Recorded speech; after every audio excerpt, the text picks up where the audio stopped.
আজকের ভিডিওটিতে আমরা আলোচনা করব পঞ্চায়েত দপ্তরের নতুন নিয়োগের একটি আপডেট নিয়ে, যেখানে তোমাদের ভিন্ন ভিন্ন পোস্টের জন্য পঞ্চায়েত দপ্তরে নিয়োগ প্রক্রিয়া খুব শীঘ্রই চালু হবে। এখানে কোন কোন পোস্ট রয়েছে? এখানে রয়েছে গ্রাম সহায়ক, নির্মাণ সহায়ক, গ্রাম পঞ্চায়েত কর্মী এবং তার সঙ্গে সঙ্গে ক্লার্ক পোস্ট রয়েছে, পিয়ন পোস্ট রয়েছে এবং এখানে অন্যান্য আরও পোস্ট রয়েছে। যে সমস্ত পোস্টে 7,216টি শূন্যপদের জন্য অফিসিয়াল বিজ্ঞপ্তি খুব শীঘ্রই জারি করা হবে এবং সেই সংক্রান্ত আপডেটটা তোমরা সবাই দেখে নাও, যেখানে প্রতিটি পোস্টের জন্য তোমরা কারা কারা এলিজিবল, কারা কারা আবেদন করতে পারবে এবং তার সঙ্গে সঙ্গে এখানে তোমাদের আবেদন ফিস কত লাগবে, সিলেকশান তোমাদের কীভাবে হবে, কোথায় গিয়ে তোমাদের অনলাইন আবেদন করতে হবে, এ টু জেড নিয়ে আজকের ভিডিওটিতে আলোচনা করব। তাই অবশ্যই তোমরা ভিডিওটি লাস্ট পর্যন্ত দেখো। পঞ্চায়েত দপ্তরের গ্রুপ সির কিছু পোস্টে আবেদন নিয়ে এখানে তোমাদের নিউজ পেপারে একটা ইম্পর্টেন্ট আপডেট দেওয়া হয়েছে। এখানে তোমাদের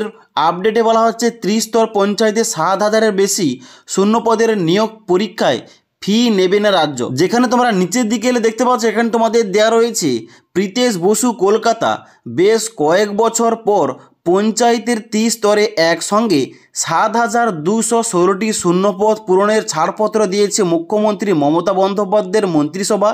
এই নিয়োগ প্রক্রিয়ার মূল দায়িত্ব থাকছে জেলা শাসকদের নেতৃত্বাধীন জেলা স্তরের নির্বাচন কমিটি বা ডিস্ট্রিক্ট লেভেল সিলেকশন কমিটি অর্থাৎ ডিএলএসসি। ওকে, এবং এর সঙ্গে সঙ্গে বলা হচ্ছে খুব শীঘ্রই শুরু হবে একে একে চাকরির পরীক্ষা সংক্রান্ত বিজ্ঞপ্তি জারি হওয়া। তবে এই পরীক্ষায় বসতে কোনো ফিস দিতে হবে না পরীক্ষার্থীদের, অর্থাৎ তোমরা যে কোনো ক্যাটাগরি থেকে বিলং করো না কেন, অর্থাৎ SC, ST, OBC, general category, তোমাদের সবাইকে এখানে কিন্তু কোন রকম ফিস দিতে হবে না। গ্রাম পঞ্চায়েত স্তরের গ্রাম সহায়ক, নির্মাণ সহায়ক, গ্রাম পঞ্চায়েত কর্মী এবং পঞ্চায়েত সেক্রেটারি সহ একাধিক পদে নিয়োগ হবে, যার মোট সংখ্যা কিংবা টোটাল ভ্যাকেন্সি রয়েছে 6,652টি এবং পঞ্চায়েত সমিতিগুলোতে নিয়োগ হবে 564 পদে, যার মধ্যে রয়েছে block information officer, clerk, typist এবং পিয়ন পোস্ট। ওকে, নিয়োগ হবে জেলা পরিষদের অ্যাসিস্ট্যান্ট ইঞ্জিনিয়ার গ্রুপ ডি সহ একাধিক শূন্যপদেও। ফলে একেবারে মাধ্যমিক উত্তীর্ণ থেকে ইঞ্জিনিয়ারিং ডিগ্রিধারী সবাই জন্য কিন্তু এইখানে তোমাদের সুযোগ রয়েছে। এখানে অনলাইন আবেদন তোমরা করতে পারবে, অর্থাৎ তোমাদের যাদের শুধুমাত্র কোয়ালিফিকেশান মাধ্যমিক পাস, তোমরাও কিন্তু এখানে আবেদন করতে পারবে ভিন্ন ভিন্ন পোস্টের জন্য। তাছাড়া তোমাদের যাদের এখানে হাইয়ার ডিগ্রি কোয়ালিফিকেশান রয়েছে, যেমন গ্রাজুয়েশান, ইঞ্জিনিয়ারিং, তোমরাও কিন্তু এখানে ভিন্ন ভিন্ন পোস্টের জন্য এলিজিবল অ্যাপ্লিকেশান করতে পারবে। ওকে, বেশিরভাগ ক্ষেত্রেই রিটেন টেস্ট এবং ভাইবা অর্থাৎ ইন্টারভিউ দুটি স্তরে সম্পূর্ণ হবে নিয়োগ প্রক্রিয়া, কিন্তু কিছু কিছু ক্ষেত্রে যেখানে তার সঙ্গে যুক্ত হবে কম্পিউটার সংক্রান্ত একটি পরীক্ষাও। ওকে, অর্থাৎ তোমরা বুঝতে পারছো এখানে কিন্তু তোমাদের প্রায় সমস্ত পোস্টের জন্য তোমাদের দুটি ধাপে সিলেকশন করা হবে। একটা হচ্ছে রিটেন টেস্ট কিংবা লিখিত পরীক্ষা, আর একটা হচ্ছে তোমাদের ভাইবা কিংবা ইন্টারভিউ। তবে কোনো কোনো পোস্টের ক্ষেত্রে তোমাদের কিন্তু অবশ্যই কম্পিউটার সংক্রান্ত পরীক্ষা নেবে, অর্থাৎ তোমাদের কিন্তু কম্পিউটারও জানতে হবে।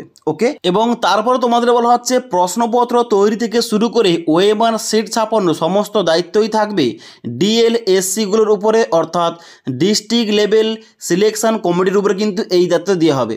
তবে সম্পূর্ণ নিয়োগ প্রক্রিয়া সুষ্ঠু এবং স্বচ্ছভাবে সম্পূর্ণ করতে এ মাসের শেষে একটি এসওপি বা স্ট্যান্ডার্ড অপারেটিং প্রসিডিওর জারি করার কথা পঞ্চায়েত দপ্তরের।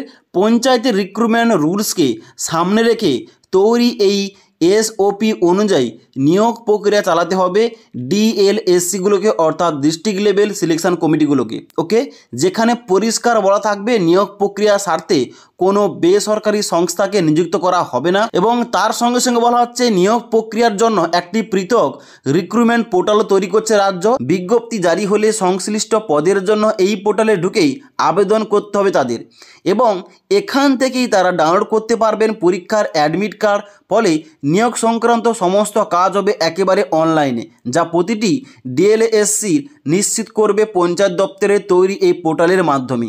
অর্থাৎ তোমাদের জন্য একটা নতুন পোর্টাল তৈরি করা হচ্ছে ওই পোর্টাল থেকে তোমাদের সমস্ত রকম A to Z কিন্তু তোমাদের অনলাইন আবেদন থেকে শুরু করে অ্যাডমিট কার্ড ডাউনলোড থেকে শুরু করে এখানে তোমরা সমস্ত কিছু করতে পারবে এই পোর্টাল থেকে। এবার পোর্টাল যখন লঞ্চ করা হবে অবশ্যই তোমাদের কিন্তু আপডেটটা দিয়ে দেবো। এবার অফিসিয়াল নোটিফিকেশান তোমাদের কিন্তু অবশ্যই খুব শীঘ্রই তোমরা দেখতে পেয়ে যাবে, যার জন্য অবশ্যই অফিসিয়াল নোটিফিকেশান আউট করা হলে, অনলাইন পোর্টাল চালু হলে, অনলাইন আবেদন করার লিঙ্কটা অ্যাক্টিভেট হলে অবশ্যই তোমাদের কিন্তু ভিডিওটি দিয়ে দেবো। তাই অবশ্যই তোমরা যারা আমাদের নতুন চ্যানেলটি সাবস্ক্রাইব করে পাশে থাকা বেল আইকন প্রেস করে অল নোটিফিকেশানটা অন করে রাখবে। যখনই আমাদের চ্যানেলে কোন রকম আপডেট দেওয়া হবে তোমাদের কাছে আপডেট ভিডিওগুলোর কিন্তু নোটিফিকেশান তোমাদের কাছে সঙ্গে সঙ্গে পৌঁছে যাবে।